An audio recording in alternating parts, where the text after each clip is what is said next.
We got up before dawn just to bring you Top of the morning from beautiful downtown Baltimore.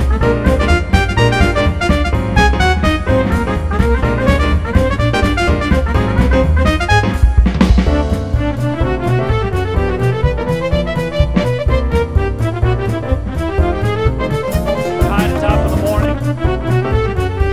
Top of the morning to all of you. Top of the morning. Welcome to the Top of the Morning. My name is Shari Chase, I'm James Brumfield.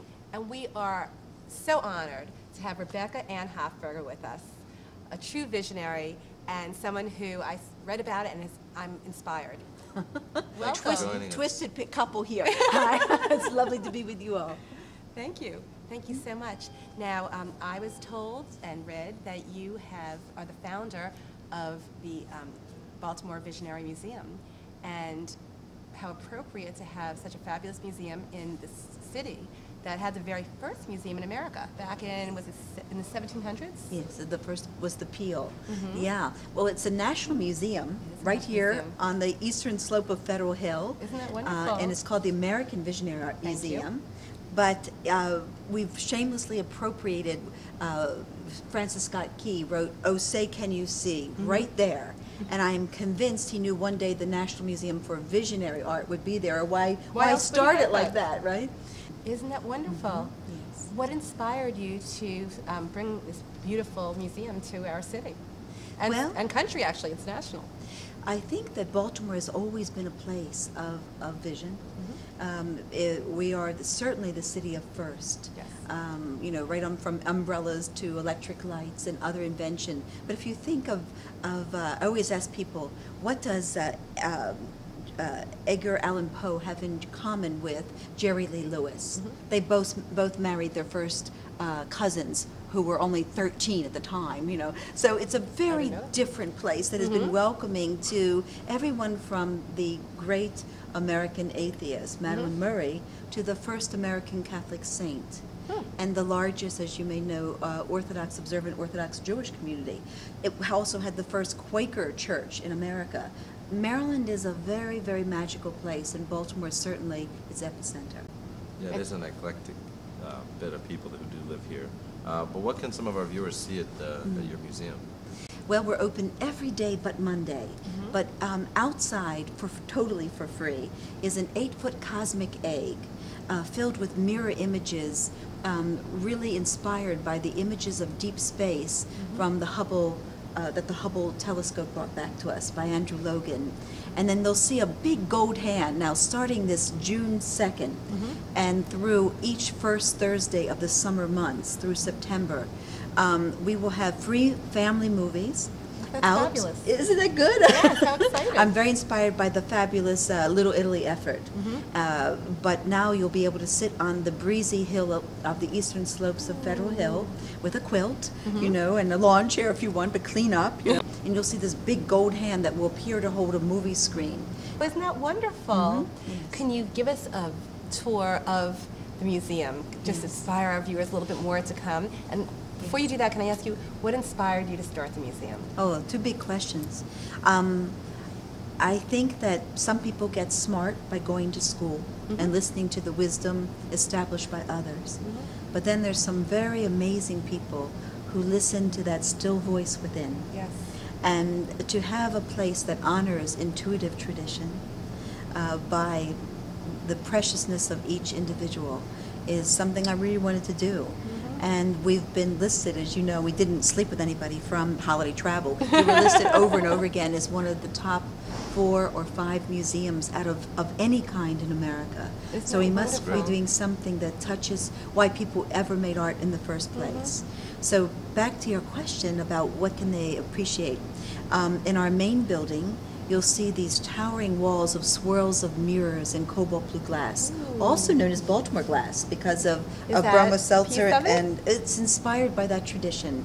Actually, the man who made the cosmic 8-foot cosmic egg that's outside with mirrors made this. This is Andrew Oh, that's Logan's work. stunning. Isn't Thank that you. lovely? I don't know if the viewers can see how gorgeous that is. We're going to be doing workshops next year for Dr. Fun from Dunbar High, the band that we've always used, the student band. We want to give them tucks and have them do this as their bow ties, all different kinds, but of the children's own, making. That would be lovely. Yeah, there's a lot of great stuff that goes on. But in that vein, the children from the former Southern High School spent 2.5 years with a grant that was gotten for us by the blessed Senator Barbara Mikulski that covers the eastern facade of our building, all 3 stories. Oh my goodness, that's wonderful. It's unbelievable. Doesn't it make you just want to go there right now? Yeah, yeah. And the Rebecca, food is great. I wanted to ask earlier, where, just so our viewers know, where is it located? We're at the eastern slope of Federal Hill, across from the Rusty Scupper at 800 Key Highway. Open every day but Monday, 10 to 6. Okay. I'm sure many of our viewers will want to be coming there. And if I remember correctly, there is a kinetic race that you have once a year. Am I saying that properly? Absolutely. Can you tell us a little bit about that, please? Yes, in the spring, we head up the East Coast biggest kinetic sculpture race. That's a human-powered race, and you'll see these giant frogs and giant pink poodles and all these wonderful giant elephant with Gandhi on the top made out of pantyhose. And do they create it right then and there? No, people prepare for sometimes even years in advance. And last year we had about 35 different sculptures, and we go for 16 miles around the city of Baltimore, pedaling all the way, and then they have to get out and float over the water. This is a kinetics race? Yes, Like kinetic sculpt- energy? Correct. Okay. Human kinetics. So We have a clip of that, I think. Great. Can we take a look at that? Yeah, let's take a look at that clip real quick.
I'm down from Woodstock, New York, and as you know, New York State's state animal is the beaver. And the beaver says, top of the morning to you. Oh my That's goodness. really cool. That's interesting. What is the... Let's go make something for Yeah, I'll next year. try and- Let's start now. You would. On top of the morning, it could be a rising sun and a setting sun. There you go. What age group can participate in this? Well, of the 35 craft last year, 10 were school groups. My goodness. College groups, housewives, welders. It's open, all of our events, we never dumb down to children. We find it works best when children of all ages, would get involved. And in fact, the founder of Kinetic Sculpture Racing, California, he looks like a little imp. His name is Hobart Brown. Hobart said that adults are mandated to have fun so that children will want to grow older. Isn't that That's interesting? a good idea. They're all so That is. busy. Because we seem to be pretending that kids are the only ones that can have fun. Yeah. We're not Didn't supposed Peter to. Pan say that, though? I will grow up? Yeah. So in some ways, if your heart stays light and young. Yes, yes, and loving.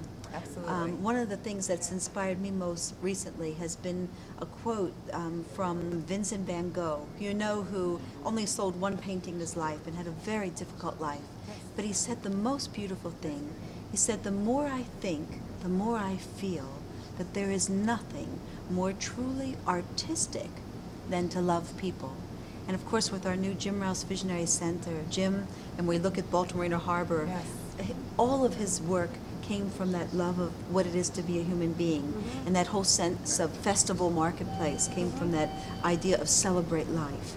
And so our museum is very much in that tradition, that the greatest things that creative acts of social justice is the real performance art.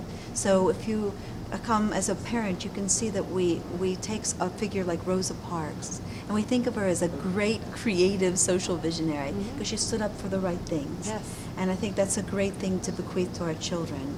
And anyway, come on by and see the robots. And so kids are been really, you push a button and they move. You know, it seems to me that you take people's dreams and you allow them to show the world that dreams can come true. Well, it takes a dreamer to make dreams come true. And sometimes it's the visionaries who aren't afraid of being fools or being wrong, who make evolution for the rest of us. There would be no new right things if there weren't people brave enough to be fools, you know? That's a good point. So is there anything that you want to let us know about the museum outside of, its exhibits, things that people should know?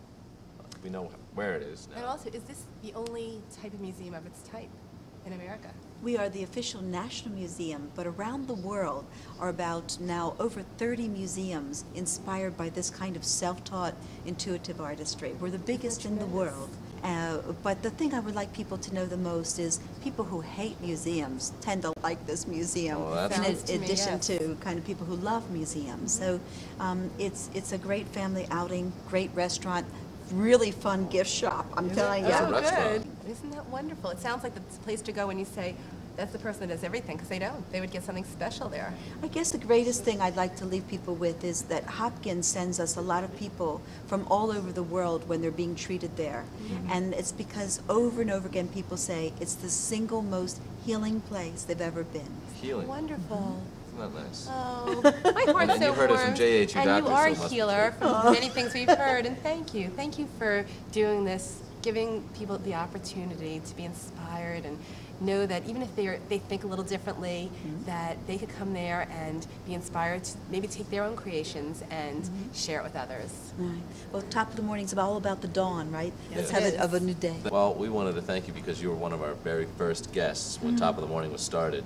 We probably wouldn't be here without people like you coming on our show. So thank you very much for joining us. To Loretta, I say, go girl. Yeah, that's right, absolutely, absolutely. Thank you. And we'll look forward to seeing you when we come down to the museum to Oh, yeah. visit. Yeah, bring people you love. Thank you very Thank much. you for Rebecca joining us. We Hoffman, so ladies much and gentlemen. appreciate it. Yes, Pleasure. Thank a you very fabulous visionary. Well, that about wraps it up for Top of the Morning today. Thank you very much for joining us. We'll see you next time. We'll look forward to seeing you again. Please come back and visit us again.